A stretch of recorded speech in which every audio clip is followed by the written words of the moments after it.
Estamos na nossa terceira aula, não é isso? Quarta aula de Escola Bíblica Dominical. Estamos estudando os símbolos de fé, né? Portanto, nós estamos estudando a nossa confissão de fé de Westminster, que é o nosso símbolo de fé, né? A confissão de fé de Westminster, ela não tem, como nós falamos anteriormente, o mesmo peso da palavra de Deus. A Bíblia, para nós, é a nossa única regra de fé e prática. Mas a confissão de fé de Westminster, ela é importante porque ela é uma referência para nós, é o nosso símbolo de fé. Quando nós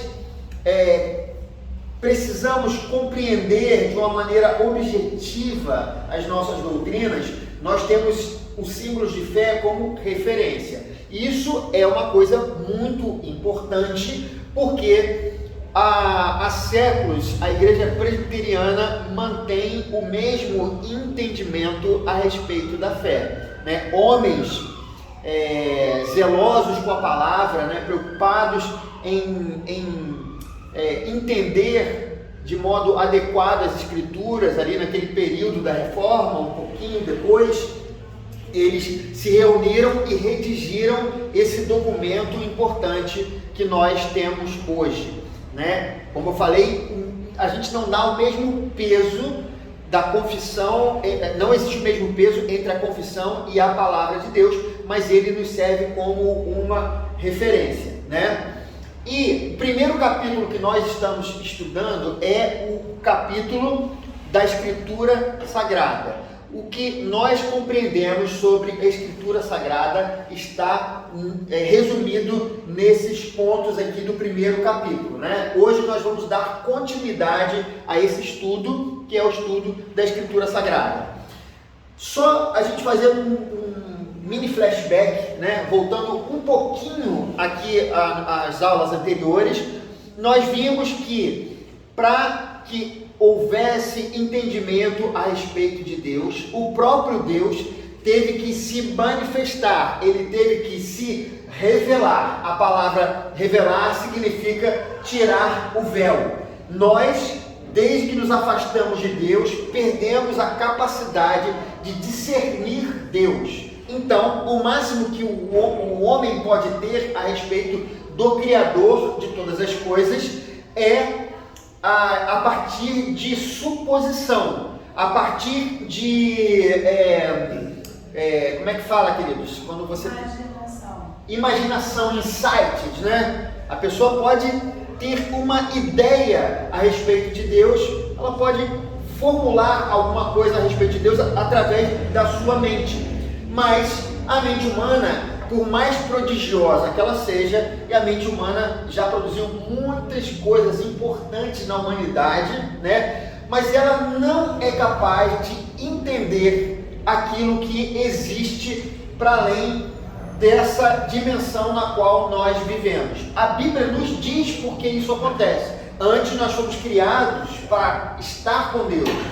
mas a partir do pecado, que é aquilo que nos afastou de Deus, o motivo pelo qual nós fomos afastados de Deus, isso porque Deus é santo e o pecado, ele nos tornou imperfeito, e sem santidade ninguém verá a Deus, ou seja, Deus já não podia aparecer ao homem diretamente por causa de sua santidade, e a sua santidade indicava que o homem precisaria ser punido por Deus, porque a ira de Deus, ela é perfeita, mas Deus, por mais que tenha sido um Deus irado e perfeitamente irado contra nós, é um Deus perfeitamente amoroso. Então ele planejou, ele criou um plano para que nós pudéssemos voltar à sua presença. Só que a única coisa que nos indicava a existência de Deus era a própria natureza.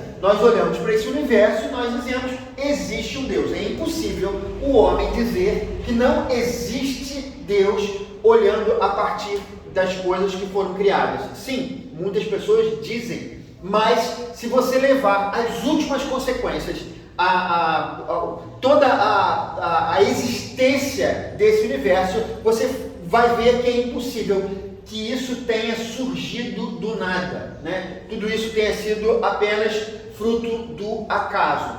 Então, por mais que esse universo indicasse a existência de um Deus, não era possível saber quem era esse Deus criador de todas as coisas. E por isso foi muito importante que o próprio Deus se revelasse para nós. Se ele não faz isso, se ele não se mostra, nós não poderíamos saber quem ele era. Impossível. Porque o máximo que nós poderíamos saber a respeito dele seria através da nossa intuição. Sim, Deus deixou marcas de si em nós, né? Nós temos, como por exemplo diz o apóstolo Paulo, as leis de Deus gravadas em nosso coração.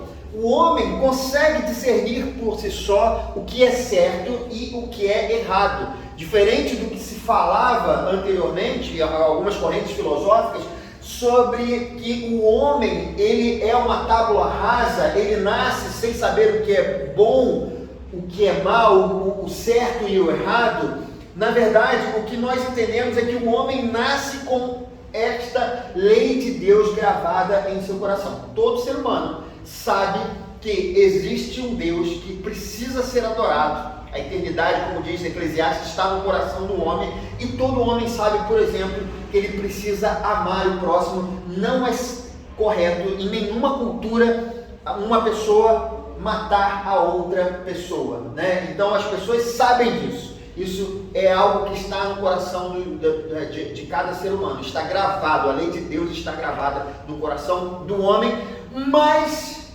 não é possível conhecer a Deus através desses fenômenos. Por isso, houve a necessidade do próprio Deus se revelar. Se ele não faz isso, nós não o conheceríamos.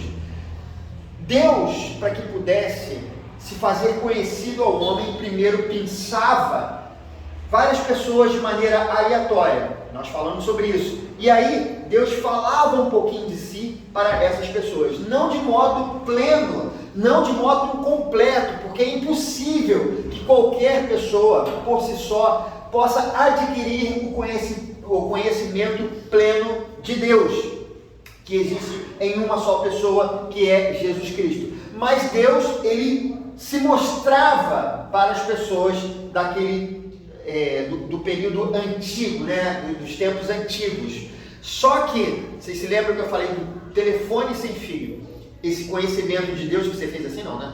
Não, tá, você se coçou. Esse conhecimento de Deus, ele era transmitido para as pessoas, de pai para filho, digamos assim, só que como um telefone sem fio, que era aquela brincadeira do passado, que, né, eu não sei se as crianças não brincam mais disso não, né? Eu acho que não. Mas a gente falava uma frase para uma pessoa, para uma criança, que ia passando para outra, que ia passando, e no final de tudo, a frase inicial já não se parecia mais com a frase final, porque cada pessoa que ia retransmitindo a mensagem, ela ia alterando alguma coisa daquela mensagem. Então, mais ou menos era assim, de uma maneira simples para a gente entender. Essa era a limitação da revelação que Deus dava para as pessoas anteriormente. Mas nesse plano de salvação, Deus havia escolhido o seu Filho para morrer na cruz do Calvário, para que nós retornássemos. Mas era necessário que ele se comunicasse, ou que ele mostrasse esse plano para nós, senão nós não saberíamos. Então, nesse plano divino de salvação também estava o plano da revelação. Deus iria se revelar, só que era necessário que essa revelação se tornasse mais eficiente em algum determinado momento da história humana. E foi exatamente isso que Deus fez.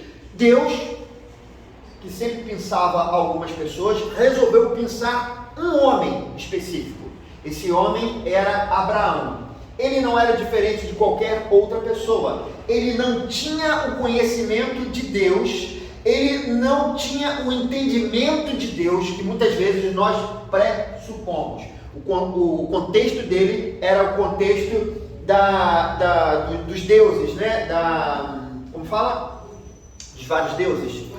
Do politeísmo. O contexto dele era esse. Deus pensou esse homem e Deus começou a se revelar, não de modo pleno. Lembre-se que a revelação de Deus, ela é progressiva. Foi necessário que Deus fizesse isso, porque se Jesus, por exemplo, vem antes, se Jesus Cristo é descortinado aos ouvidos de Abraão, possivelmente Abraão não teria condição de transmitir essa realidade e talvez até mesmo de entender esse plano de Deus para a salvação da humanidade. Então, vamos pensar globalmente, não vamos pensar apenas como o povo de Israel. Deus então começa esse propósito e foi instruindo as pessoas. Mas não somente isso tem a ver agora com a aula passada. Deus inspirou homens para que, juntamente com a revelação, essa revelação ela fosse registrada. Entendam esse movimento.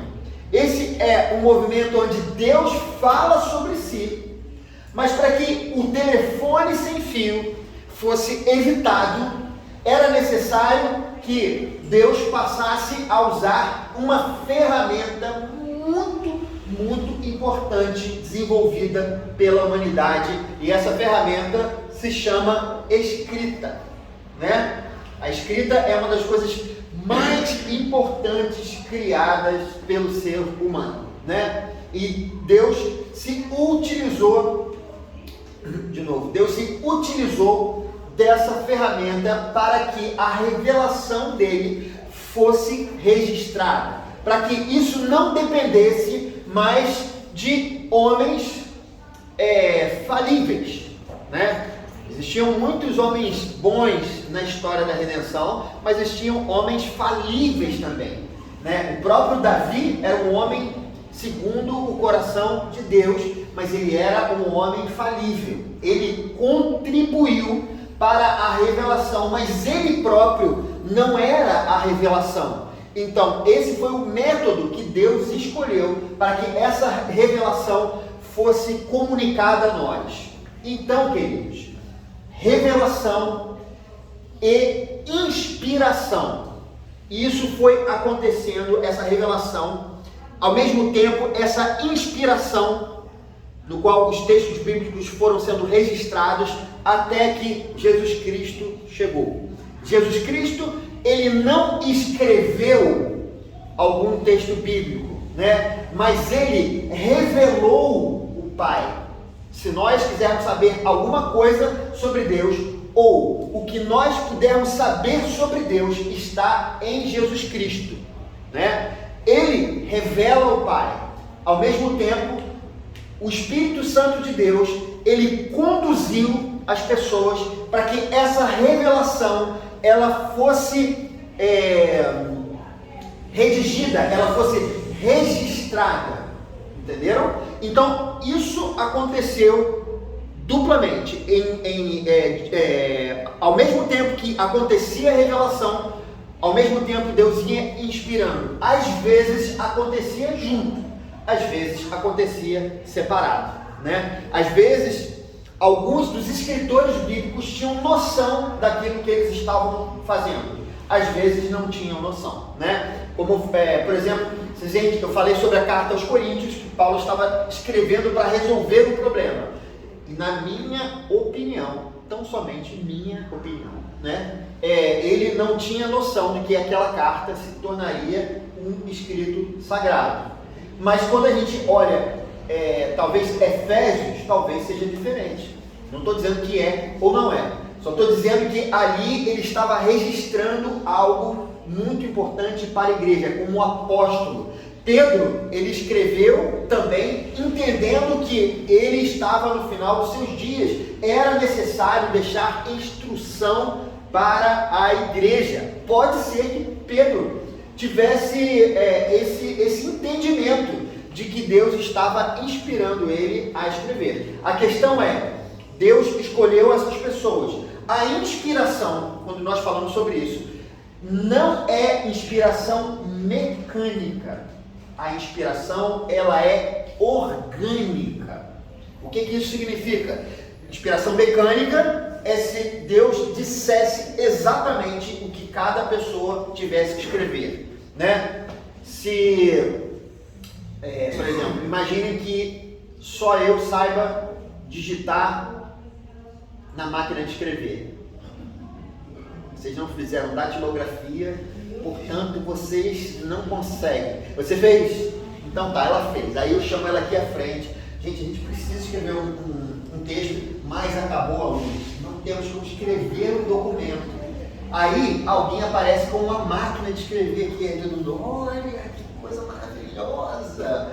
Aí ela vai botar e sem luz ela vai começar, a gente vai começar a editar e ela vai escrever. Ela vai produzir um texto que não é dela, ela vai produzir um texto ditado, né? Mas a inspiração orgânica, a inspiração que nós temos na Bíblia é exatamente a inspiração que Deus deu usando as pessoas do jeito que elas são.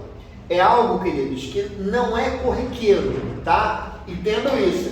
Deus, ele se utilizou da pessoa do jeito que ela era, com os defeitos dela, com as virtudes dela, e inspirou essa pessoa para que ela registrasse determinadas partes da revelação.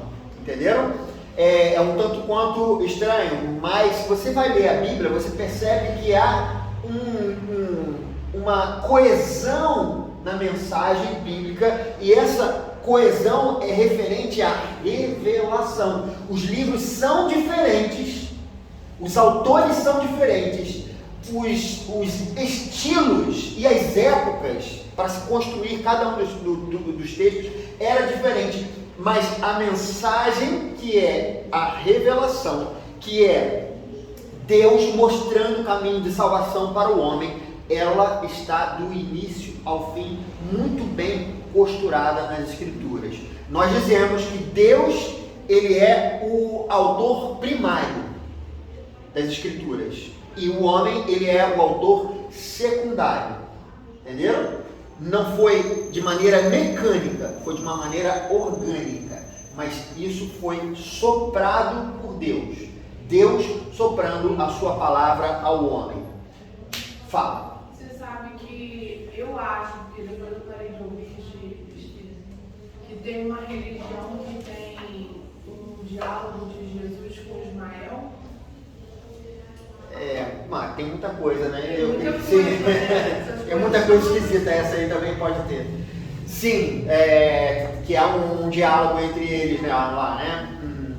É porque eles entendem que Jesus é um profeta, não é isso? Tem um entendimento disso. Eu parei de ouvir aí, e Jesus disse a Ismael, e gente, aí eu perdi outro livro. Entendi. Então, essa é a ideia da inspiração. Vocês até agora tiveram alguma dúvida? Vocês têm alguma pergunta sobre isso? Não? Vamos aqui, queridos, ver então alguns textos, né, que são importantes. Nós falamos sobre Efésios capítulo 2, versículo 20 na semana passada, né? Esse texto diz o seguinte: edificados sobre o fundamento dos apóstolos e profetas, sendo ele mesmo Cristo Jesus a pedra angular. Ou seja, quando Deus se revelou, a ideia era demonstrar Jesus Cristo. Nós dizemos que o próprio Cristo, ele foi o responsável pela revelação. A Bíblia, especialmente João, né, ele fala sobre o Logos. Jesus é o verbo divino. Jesus, ele é a palavra, né? Então, uma maneira que eu encontrei de facilitar esse entendimento, obviamente, existem maneiras mais profundas de você falar sobre isso, mas uma maneira que dá para a gente entender muito bem, e é correto dizer, é o seguinte: quando a gente fala sobre Jesus ser o verbo divino, ou ser a palavra de Deus, Isso significa que Jesus, ele é a interface entre Deus e os homens. No seguinte sentido, a palavra é aquilo que faz com que o conteúdo que esteja aqui seja comunicado para vocês, correto? Eu não estou aqui assim, ó, fazendo assim, ó. Vocês assim, e eu assim, vocês. Não é assim, né? A palavra, ela precisa existir para que você compreenda aquilo que eu estou falando. Ela é a interface. Nesse sentido, Jesus, ele é a palavra. Jesus é o verbo, ele é a parte que se pode conhecer a respeito de Deus. Entenderam? Então, quando a Bíblia está revelando, ela não está dizendo quem Deus é no sentido mais amplo possível. Ela está apontando para o Filho. Porque Jesus Cristo, ele é o motivo da nossa reconciliação com Deus. Entenderam? Então, esse é o ponto referente à revelação. Sigamos adiante. Ponto 3 agora. Ok? Vamos caminhar um pouquinho na nossa confissão. Até então a gente só fez esse retorno aos 2 primeiros pontos. Os livros, geralmente chamados apócrifos, não sendo de inspiração divina, não fazem parte do cânon da Escritura. Não são, portanto, de autoridade da Igreja de Deus, nem de modo algum podem ser aprovados ou empregados, senão como escritos humanos, né?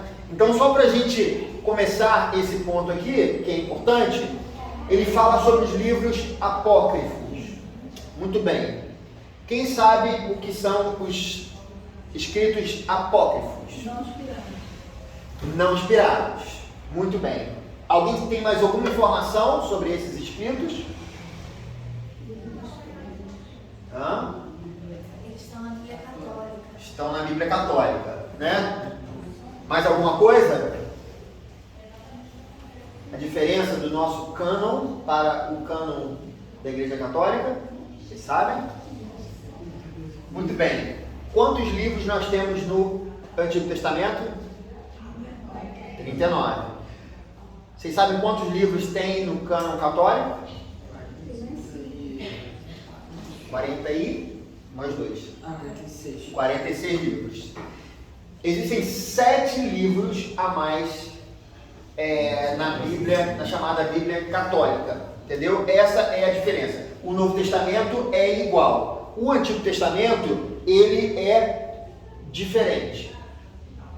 Qual é a questão da diferença entre a Bíblia Católica e a Bíblia Protestante, né? Isso começa, queridos, ali na época da Reforma Protestante.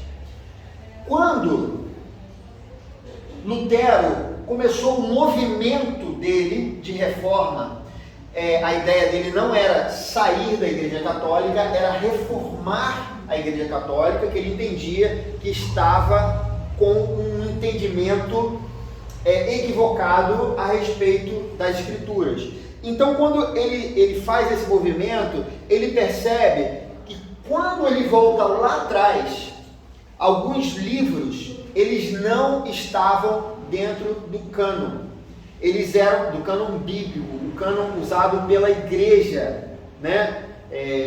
A igreja cristã até a época da Reforma. E ele foi entender o porquê.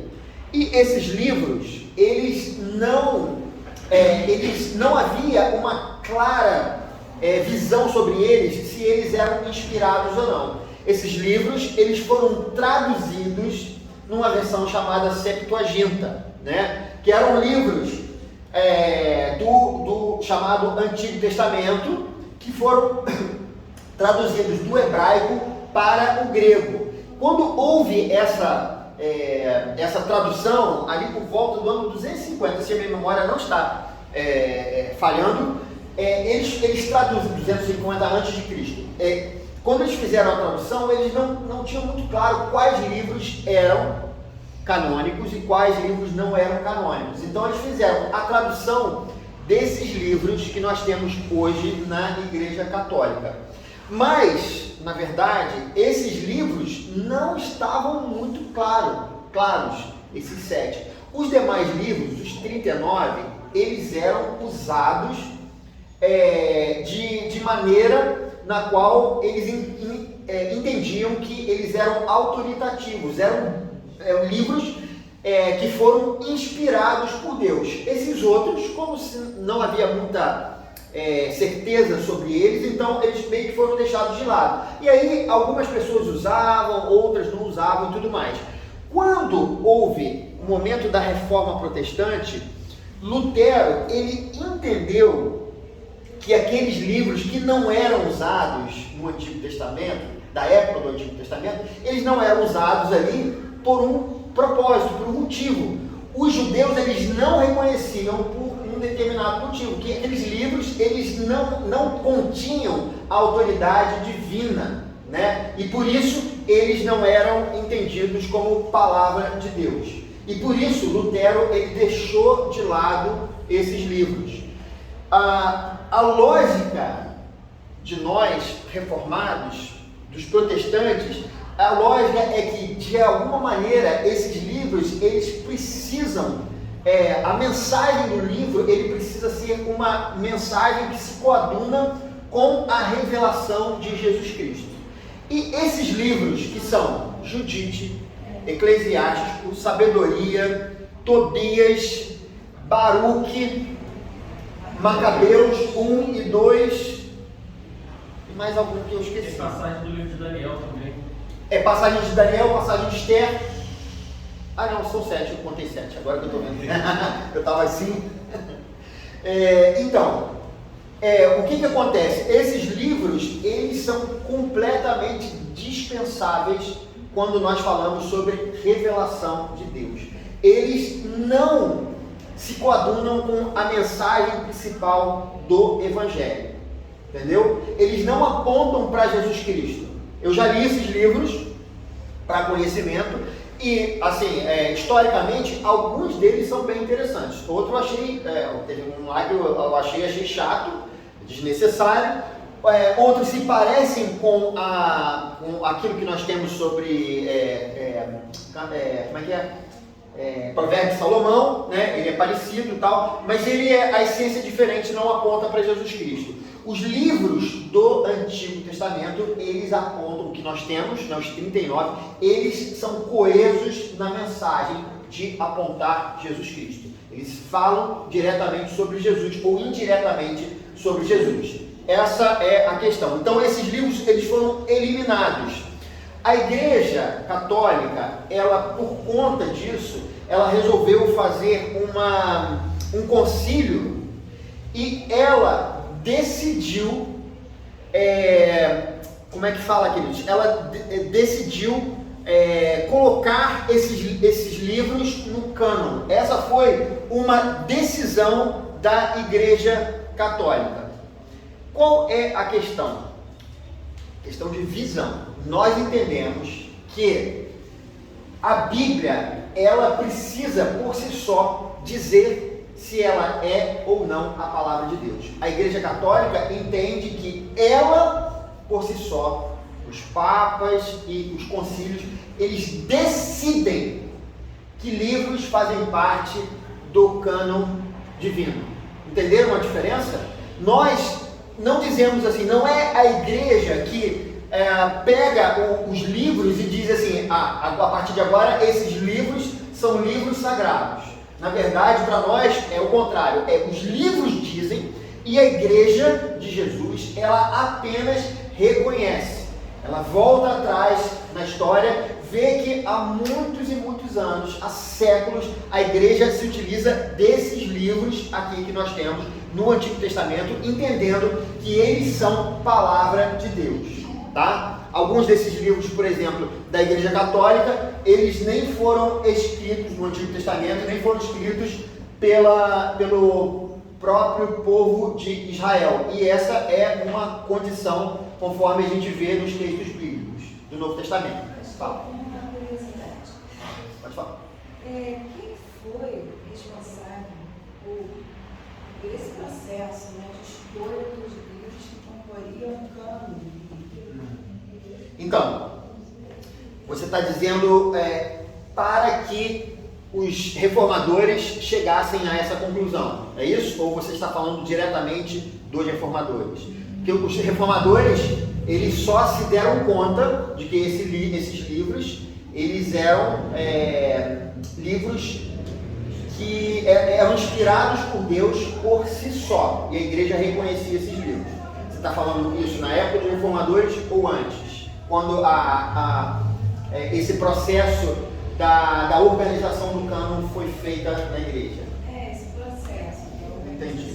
Tá. Então, quando a gente fala sobre organização, a gente pode dizer que foi a partir de Lutero, tá? Definitivamente, a reforma protestante, ela definiu no seguinte sentido: ela reconheceu que esses livros, eles eram a palavra de Deus, e que aqueles outros, chamados deuterocanônicos, nós chamamos de apócrifos, né, da Igreja Católica, eles não eram palavra de Deus. Não é que a Igreja Protestante ela canonizou o livro, e essa palavra que tinha surgido da minha cabeça. Não é que a Igreja Protestante canonizou o livro, ela apenas reconheceu. Da mesma maneira, quando os reformadores olharam para trás, eles entenderam que a Igreja reconhecia aqueles livros.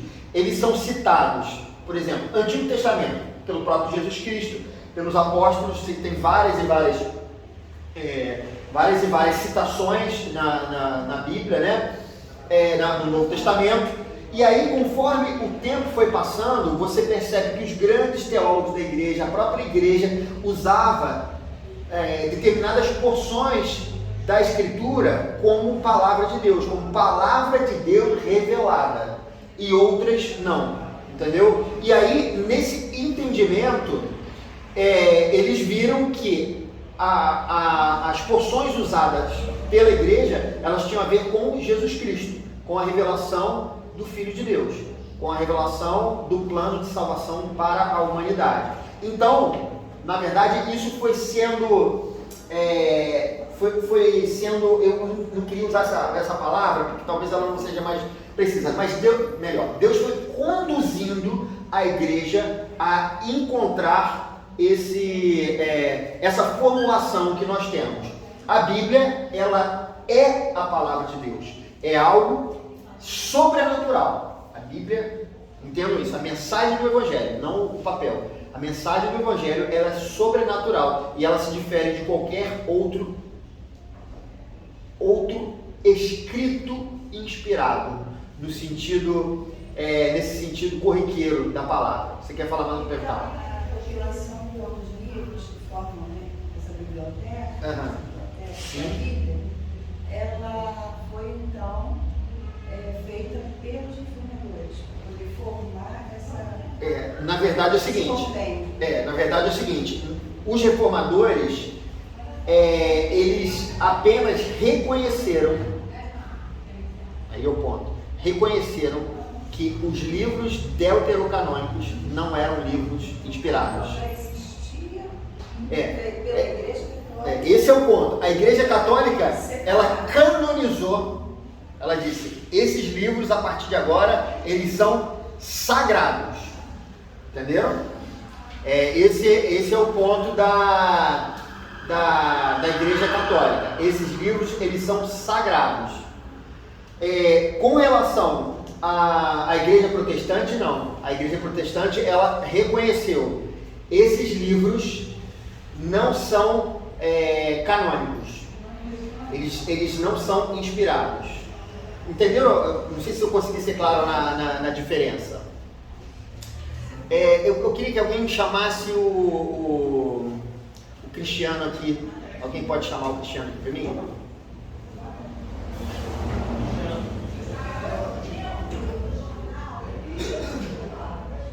Gessé, faz o seguinte, vem aqui um minutinho. Desculpa, gente, só uma questão de... Rapidinho.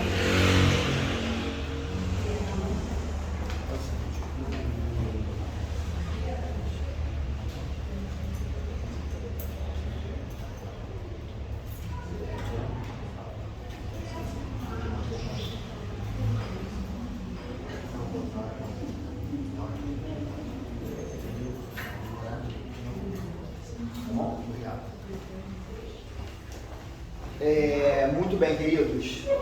Estavam onde? Fala. Fala, sua pergunta. Então, eu acho que o que ela quis perguntar, pelo menos foi o que eu entendi.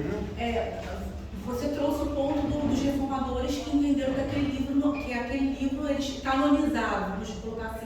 Mas acho que ela quis perguntar antes, os rolos, os pergaminhos, como que se chamou o conceito de Bíblia? Quem foi que fez isso? Então, na verdade, não foi os judeus ortodoxos, eu não lembro qual era o termo, de pessoas que se juntaram para formar a Bíblia Sagrada. Foi um concílio. Foi um concílio. Chamado concílio de Jâmnia, em 90 a.C. Esses foram os escritos do Antigo Testamento. Os 39 livros que nós temos hoje, por mais que eles tenham sido traduzidos em 250 a.C., eles tenham sido traduzidos para a Septuaginta, no ano de 90 depois de Cristo, dá uns 150 anos mais ou menos depois, um concílio chamado Concílio de Jâmnia, que eram judeus, não sei qual era a vertente deles, se eles eram fariseus ou não, agora não estou lembrado, mas eles se reuniram e eles definiram quais livros eram os livros sagrados, aqueles que eles entendiam como escritura sagrada. Isso aconteceu em 90 a.C. Antes ou depois? Antes de Cristo. Jâmnia foi 90 antes de Cristo. E a Septuaginta 250 antes de Cristo. 250 aproximadamente. Se eu estiver errado aí no 250, pode ser que eu esteja errado no 250. No 90 eu não tenho certeza. O Concílio de Trento foi depois, foi para a reafirmação dos cânons da Igreja Católica. Não é reafirmação. Eles, como eu falei, eles canonizaram. É diferente. Entendam o seguinte: a Igreja Protestante reconheceu a autoridade do livro. Entendeu?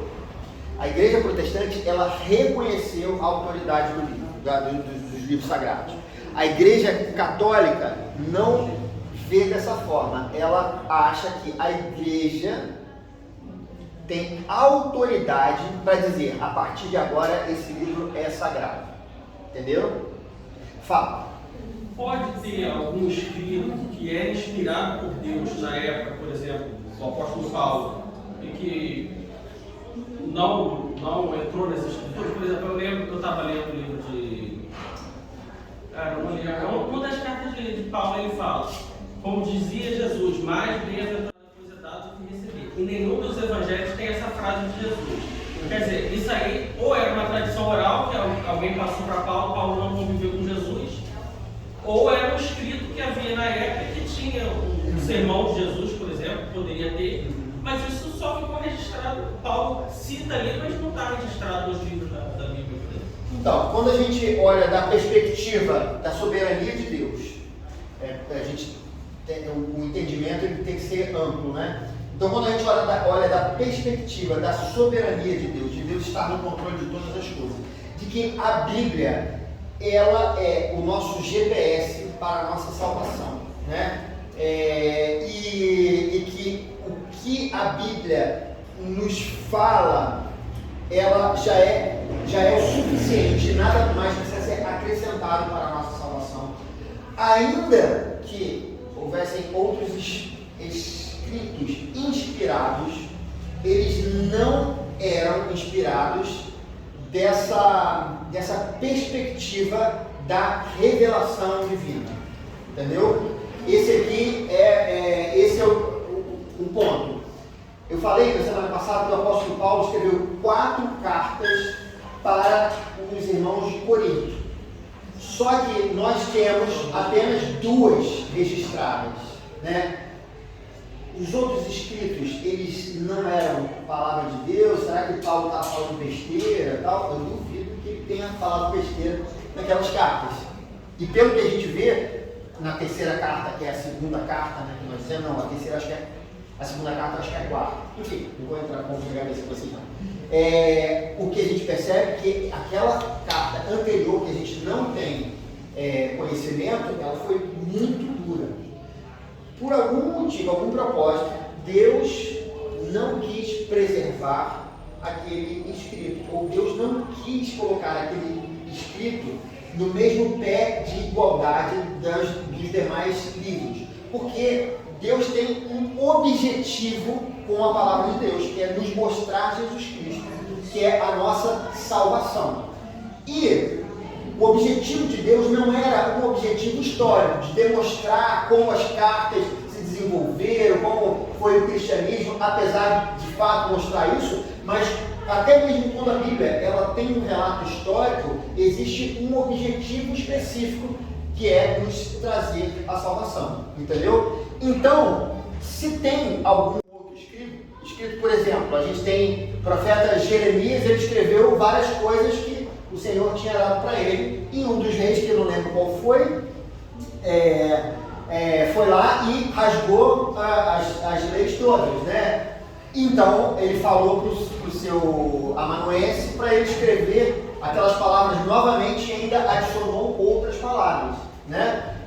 O que Deus queria preservar está nessa segunda e não na primeira. Então, por isso nós dizemos que a inspiração, ela é orgânica. Por que ela é orgânica? Porque ela simplesmente não foi algo que Deus mandou fazer. As coisas iam acontecendo e a palavra de Deus ela ia sendo registrada e guardada pela igreja. A igreja reconhecia a autoridade daqueles escritos divinos. E pode ser que alguns desses textos pudessem nos conduzir, por exemplo, para uma heresia. Porque, na verdade, o que a gente faz para conhecer as doutrinas bíblicas é lendo a palavra de Deus, estudando a palavra de Deus. O Espírito Santo ele vai nos movendo. Por isso que nós entendemos que o que nós tínhamos para saber está registrado nas Escrituras. Entendeu? Esse é o ponto. Então, o que Deus queria, através da sua revelação, era nos mostrar Jesus Cristo e ponto final. Ou Jesus Cristo, mas não assim aleatoriamente, Jesus Cristo e a nossa salvação e ponto final. Ok? Semana que vem tem mais. Fala, filho. Sobre um ponto que eu até creio que uma questão de endereçamento, que a carta pode ter sido, as cartas de Paulo, podem ter sido inspiradas para aquela igreja naquele momento. Isso. E as outras cartas Sim. para todo o povo de Deus até o fim dos tempos. Isso. Então mais de. Não tem sentido a gente usar para nós uma carta que foi endereçada para outro. Dizem alguns escritos antigos, dizem, por exemplo, o Pastor de Hermas, dizem que é uma bênção. Eu nunca li o Pastor de Hermas, mas é um escrito antigo, aquele do John Bunyan também, o Peregrino, são escritos, eu entendo que são inspirados por Deus, e eles são bons, são uma bênção, mas eles não são autoritativos, não são palavras de Deus, são coisas diferentes, ok? Semana que vem estaremos firmes e fortes aqui novamente.